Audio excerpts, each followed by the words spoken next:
We're back with our Korean dictionary. 자, 오늘의 단어는 과연 뭘까요? 사전 한번 펼쳐보고 오늘 첫 번째 단어를 살펴봐야 되죠. Our first word of the day is 쌤통. 어릴 때 학교를 다니다 보면 모두와 친하게 지내고 싶지만 그러기는 힘들었던 것 같은데요. You know, going to school, you always wanted to get along with everyone, but easier said than done. It's hard to do. 저한테 너무 잘해준 친구가 있는가 하면 못되게 군 친구들도 있고요.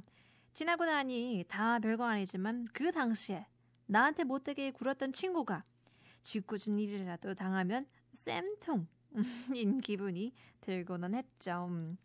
Now, you'd have friends that would treat you very well, but then on the other hand, there would be friends, not so much friends, people who would treat you poorly. And looking back, it may not be a big deal, but at the time, it was huge. So if that person who treated you terribly had an unpleasant experience, it would make you feel a bit 쌤통.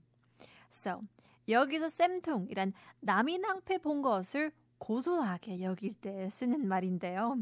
그렇다면 이 쌤통 어디서 유래된 걸까요? Now, this term 생통 here is used when someone finds satisfaction in seeing others in difficult situations. So, where does this term 쌤통 come from? It's what we call Schadenfreude, or is it Schadenfreude in German? 독일어로 이런 뜻도 있는데요. 이런 단어도 곧 있는데요. I feel like it's a universal thing where sometimes you feel a little bit of pleasure in someone else's misfortune. Anyways, 자, 한국 전쟁이 끝나고 돈을 끔찍히도 아끼던 구두쇠가 망했는데 주변 사람들이 그거 참 잘됐다라고 말하자 미군이 뭣도 모르고 same too 해서 쌤통이 되었다는 이야기도 있는데요. 이건 사실이 아닌 약간 funny story라고 볼 수 있을 것 같습니다. Now, there's a funny story that after the Korean War, there was a stingy person, a little Scrooge, who was kind of a cheapskate, valued money greatly. And then he went bankrupt. And so the people around would say, serves him right. And apparently one American soldier, not knowing what it meant, said, same too. And that's how the term 쌤통 came about. Obviously, this is just a joke, and it's not true. So there is one particular explanation, the most plausible, originates from the term 심통. 가장 유력한 설은 심통에서 유래된 것이라고 하는데요. 통은 우리가 쓰레기통, 깡통 등에 사용하는 무언가를 담는 기구 정도로 이해하면 되고요. 중요한 것은 쌤으로 변화한 심 부분이죠. So 통 from 심통 is a term that we use to describe a container for holding something like the trash can or a drink can. It's that 통. But the important part is the 심, which transformed into 쌤. 이제 심통이라는 단어 뜻은 마땅치 않아, 마음에 들지 않는다라는 말이거든요. 이제 마음을 담는 통이라는 뜻인데 좋은 마음을 담는 통은 아닌 거죠. So the word 심통 means it doesn't feel right or it's uncomfortable.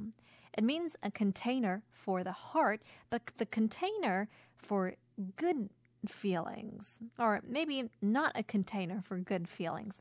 하지만 심통이라는 말 자체는 마음에 들지 않는다는 뜻이고 쌤통은 그보다 더 나아가서 그런 사람이 낭패 본 것을 즐거워한다는 뜻인데요. So, however, the term 심통 itself means that something doesn't feel right. But 쌤통 goes a little bit further to mean that that person takes pleasure in seeing others' misfortune. So, 이건 심의 글자의 발음이 강해지면서 자연스럽게 그 뜻도 강화된 것이라고 볼 수 있는데요. This can be seen as a natural progression as the emphasis of the pronunciation 심 became stronger. So 심통 would transform into 쌤통. 심통이 쌤통으로 거기서 발음이 조금 더 강조해서 쌤통이 된 것이라고 볼 수 있습니다. So with the added emphasis from 심통 to 쌤통 to eventually 쌤통.